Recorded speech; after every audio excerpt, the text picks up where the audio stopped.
Tonight, not guilty. Verdicts in the high-profile hockey sexual assault trial.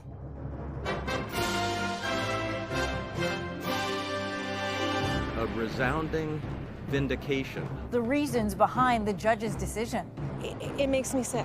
What it means for survivors who may want to come forward in the future.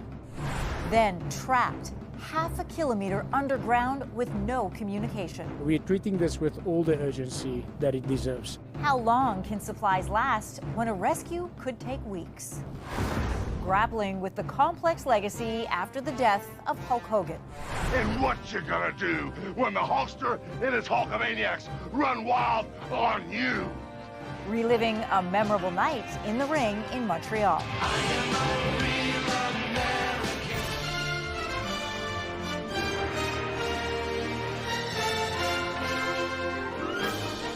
CTV National News with Omar Sachedina.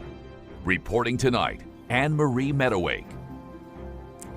Good evening. Not guilty and free to go. The judge's words this afternoon to 5 former junior hockey players who had been accused of sexual assault. The verdict bringing tears of relief from the accused family members and calls for justice from those who support the complainant known as EM. CTV's Adrian Gabriel begins our coverage in London tonight. On a decision day that began with cries for justice for an alleged victim, it ended in vindication. 5 members of Canada's gold medal 2018 World Junior Hockey Team released by the courts. It's only through this criminal trial that the allegations were fully and finally tested. The complainant, who we can only identify as EM, alleges that during the early morning hours of June 19, 2018, when she was 20 years old, she was the victim of a group sexual assault inside this London, Ontario hotel room after meeting members of Canada's World Junior Team at this London, Ontario bar. While delivering her verdict, Justice Maria Carrassia opened by proclaiming that she didn't find the evidence of EM to be either credible or reliable. There were videos that were put to her. She was heavily cross-examined on that to raise some doubt about her credibility. While delivering the reasons for her decision, Justice Carrassia pointed out that EM had testified that it was the players who bought her beverages at the bar during the night in question, though video evidence shows EM purchasing multiple drinks herself. Justice Carrassia also told the court that where EM had gaps in her memory, she filled them with assumptions. Following the verdict, a lawyer representing and advising EM throughout these proceedings shared that her client maintains that she was sexually assaulted. When a person summons the courage to disclose their story, the worst possible outcome is to feel disbelieved. It's a gutting experience that no one deserves. That's why today's verdict is so devastating. Former World Junior Team Canada captain Dylan Dubé, teammates Carter Hart, Alex Formenton, Cal Foote, and Michael McLeod have each been found not guilty of sexual assault. McLeod has also been found not guilty of being party to the offense. Nobody in room 209 that night has emerged unscarred from this event. The criminal court process is a bruising experience for everyone. We heard protesters screaming for justice today on the streets. Was justice served? I think justice was served in the courtroom in the eyes of the law, but I don't think justice will ever be served in the court of public opinion. While each of the defendants have had their names cleared of criminal charges, the former teammates are still ineligible to take part in any Hockey Canada sanctioned events. And the NHL confirming that the players are not allowed to return to the league until the National Hockey League has reviewed the judge's findings. Anne-Marie. Adrian, thank you. And now the NHL Players Union is pushing back tonight. They're saying the players should be allowed to resume their careers.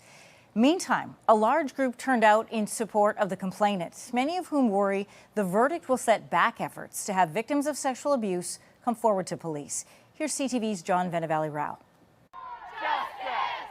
Representatives from more than a dozen sex assault centers made their presence known in London, there to support the complainant, and disappointed by the judge's decision. It makes me sick. You know, it's gutting. It's absolutely gutting. Those who work with abused women say the trial, regardless of outcome, showed problems in how sexual assault complaints are handled, pointing to the 9 days of questioning and cross-examination EM was subjected to. She was put on the stand and put through the ringer, and it was excruciating to watch and listen. This is probably why I have this sign, because that is one courageous woman, one strong woman, to do what she did for us. And they worry the high-profile nature of the case and not guilty verdicts could make the victims of sexual crimes more reluctant to come forward. A report last year found just 6% of sexual assaults are reported to police, and 1 in 19 of those led to a sentence involving custody. The sad part about it is some of it is not surprising just because of the system and how it's continued to let down victims and survivors who come forward. And the case ignited fresh conversations about sex and the culture surrounding sport in Canada. If I had a son who was in the room that night, I would be very upset. Regardless of whether you think a crime was committed or not, I think we can all agree it was a bad situation.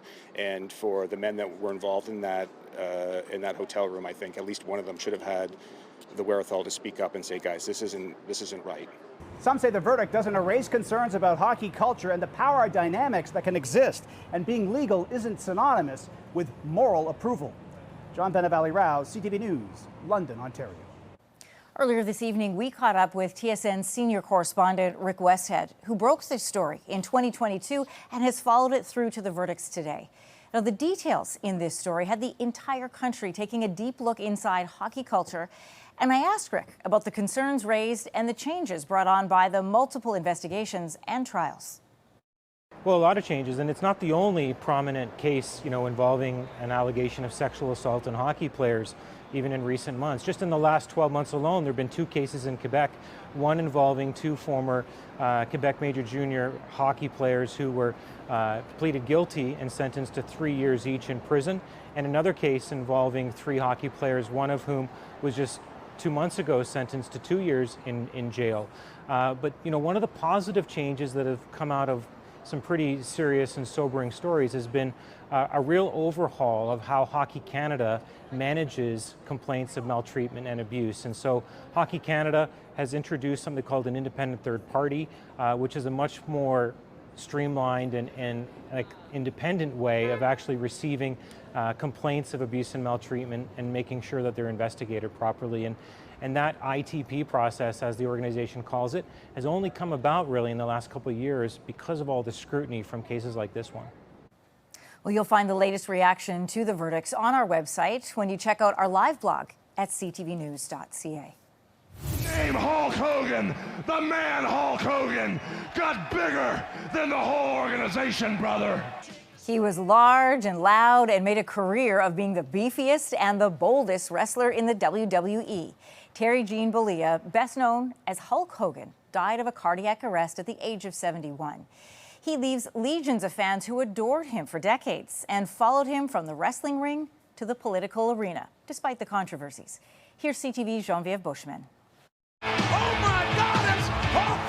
Hulk Hogan's legacy is tied to wrestling, of course, but ever the performer.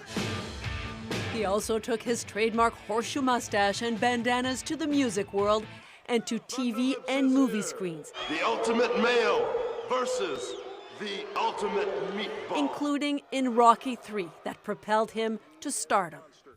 Hogan was born Terry Jean Bollea in Georgia. He began wrestling at age 16, vowing to match the inhuman physique of his heroes. And he did, even eventually earning his stage name. As fellow wrestlers commented, he was bigger than Lou Ferrigno, who played Hulk on TV. Look at this! He then slammed his way to the very top of worldwide wrestling stardom, at his peak defeating Andre the Giant with a body slam.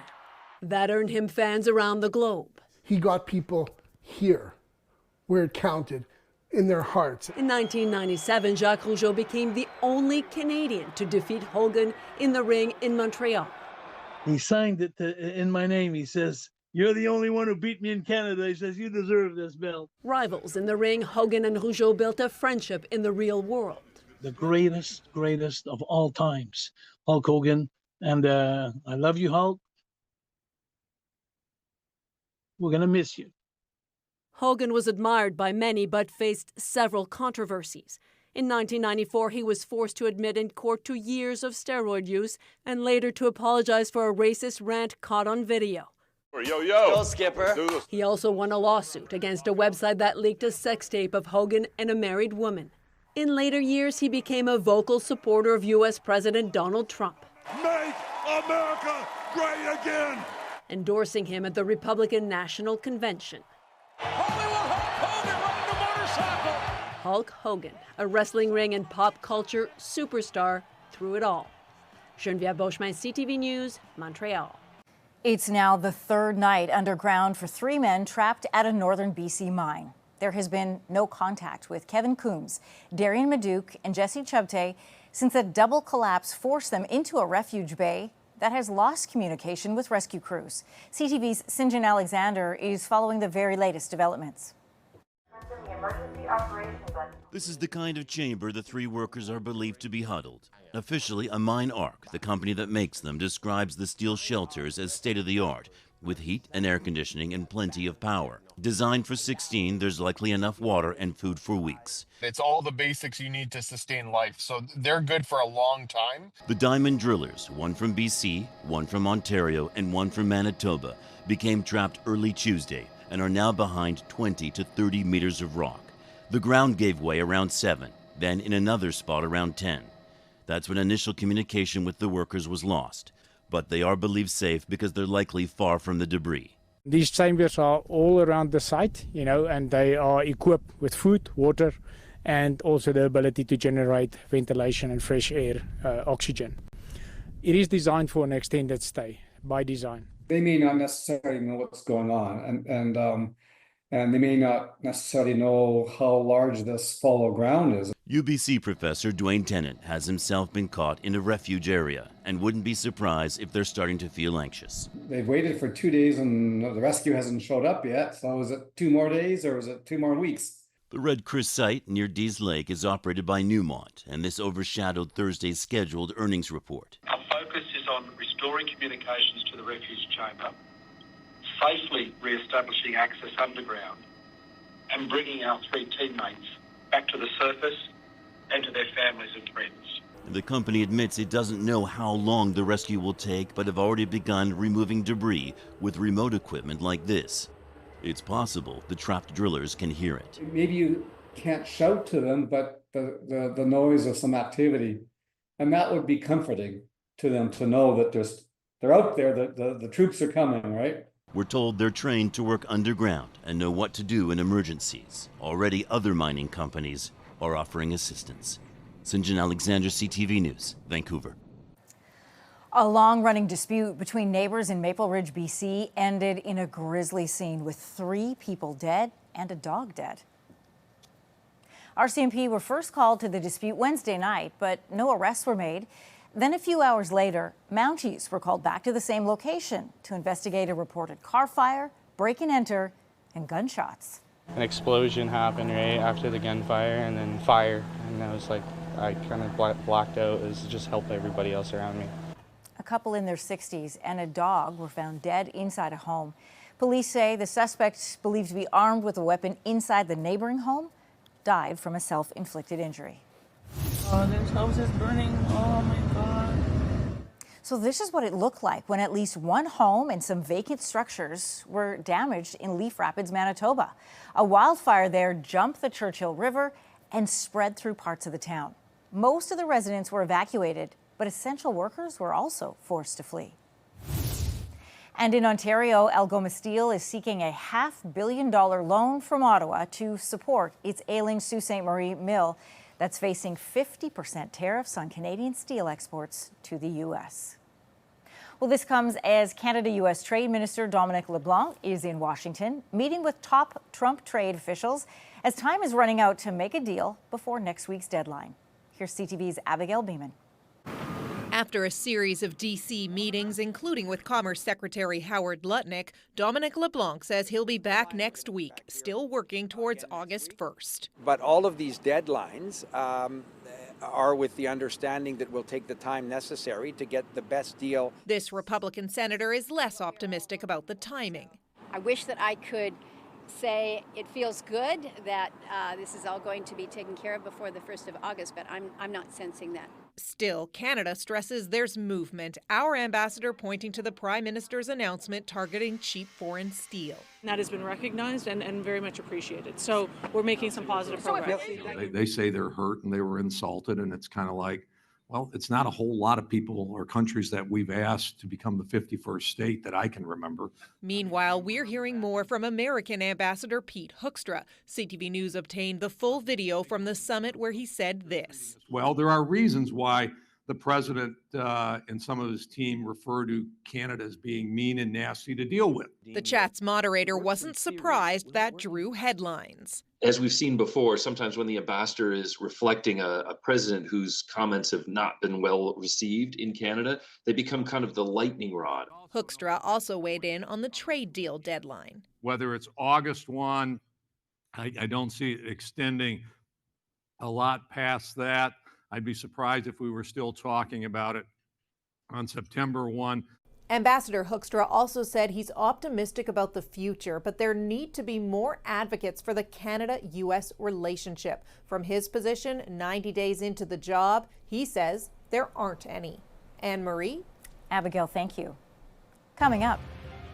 And Ms. Maxwell answered every single question. What was revealed in a 6-hour face-to-face with Jeffrey Epstein's convicted accomplice?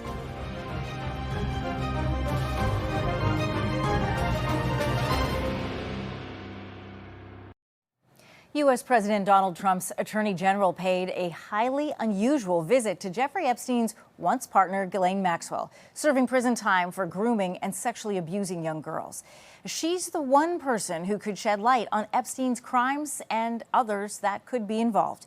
Here's CTV's Washington Bureau Chief Joy Malbin. Hi, good morning. Do you have anything to say today? Donald Trump's personal lawyer wants answers, interviewing Jeffrey Epstein's accomplice Ghislaine Maxwell for 6 hours at a Florida courthouse. Convicted for sex trafficking young girls for Jeffrey Epstein, who committed suicide in prison. The Trump administration wants to know what she knows. And Ms. Maxwell answered every single question. She never stopped. She never invoked a privilege. She never declined to answer. She answered all the questions truthfully. This as the Wall Street Journal dropped a bombshell, reporting President Donald Trump's name appears multiple times, along with high-profile people, and that his attorney general told Trump in May. Last week, he denied it. Did she tell you at all that your name appeared in the file? She's given us just a very quick briefing, and in terms of the credibility of the different things that they've seen. Trump campaigned on releasing the Epstein files, but his supporters are outraged when his administration said there was no client list, nothing to see here. Once good friends with Epstein, the president is frustrated that he can't seem to contain the uproar. You'd have to have your head in the sand to say that this is going to go away. It's not. Lawmakers from both parties demanding the files be made public and will subpoena Maxwell next month. Question is, what can she offer? She knows that the only way she'll ever see the light of day and get out of that 20-year sentence is to get a pardon. Her lawyer says it was actually Maxwell who asked for the meeting with Trump's lawyer. She's appealing her sentence and wants out of prison. Anne-Marie? Joy, thank you. And late tonight, Prime Minister Mark Carney has posted on X condemning the Israeli government's, quote, failure to prevent the rapidly deteriorating humanitarian disaster in Gaza, and calls it a, quote, violation of international law. That condemnation comes as we're learning as many as 9% of children in Gaza are suffering severe malnutrition. That's the findings in a stern report by the United Nations. It points to Israel's blockade and demands an unrestricted flow of aid.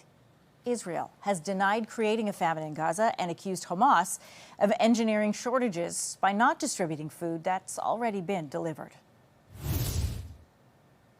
And French President Emmanuel Macron says France will recognize Palestine as a state at the UN General Assembly in September. Israeli Prime Minister Benjamin Netanyahu denounced the decision, saying the move, quote, rewards terror. And at least a dozen people have been killed in Thailand during clashes along the border with neighboring Cambodia. A Thai fighter jet also struck targets inside Cambodia in response to incoming artillery fire. Still ahead, what the medical examiner uncovered about the sudden death of a Food Network star.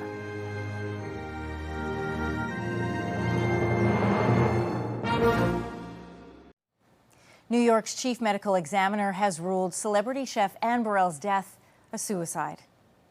The Food Network star was found dead last month in her home, and the medical examiner's office says her cause of death was acute intoxication from various medications and alcohol.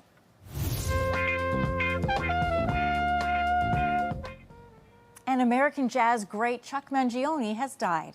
Known for the 70s hit Feels So Good, his family says he passed away in his sleep at his Rochester, New York home. Mangione was 84.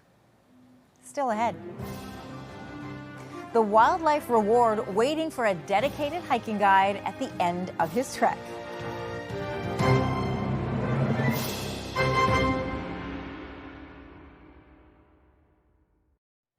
An Alberta hiking guide spent days on the trails of Banff National Park with one goal: find the elusive bison herd who live in the majestic mountain wilderness. So did he? CTV's Kevin Fleming shows us the inspiring journey. He has a massive map of Banff National Park on his living room wall, and Jeff Douglas has kept track of every trail he's hiked by marking them in yellow and blue. So mid-August to mid-September, I let my schedule as a guide be a little bit light, and if there's a 3-day or a 4-day weather window, I have a very understanding wife and would see what I could accomplish during that time frame. Douglas owns Mountain Goat Adventures and is a professional hiking guide. His wife supported his quest to hike all the trails and find the bison herd. She also made sure he was safe. So usually at night and in the morning, Jeff will confirm via his InReach and the GPS device where he's at, if he's doing okay, if he needs anything, what his plan is for the day. So I always have an idea of the route he's taking as well, so I can track him along the way and make sure he's okay. Parks Canada reintroduced 16 bison in the park in 2017. Since then, their numbers have grown to close to 135. They're monitored by staff who tries to make sure they stay within the park boundaries. These bison certainly are wildlife, a lot like any other species in the park, and they're integrating into the landscape and improving the ecological integrity like we'd hoped. This spring, on day 3 of his last 4-day hike, Douglas hit pay dirt and came across the bison. I just sat down. I probably spent 45 minutes I didn't even pull out my phone or take my pack off. Just sat down on a rock and wanted to be present there. I've seen every animal in the park, and that was, I don't know why, that was just, it was really majestic. It was a bit emotional. The whole project came full circle, and I had an absolutely spectacular day without a cloud in the sky. Both he and his wife are proud of his achievement in covering over 2,000 kilometers of trails in the park and hope it inspires others to explore it. Kevin Fleming, CTV News, Canmore. That is delightful. Good for you, Jeff. That's a look at this Thursday. Heather Butts is here tomorrow. For all of us at CTV National News, thanks for watching and good night.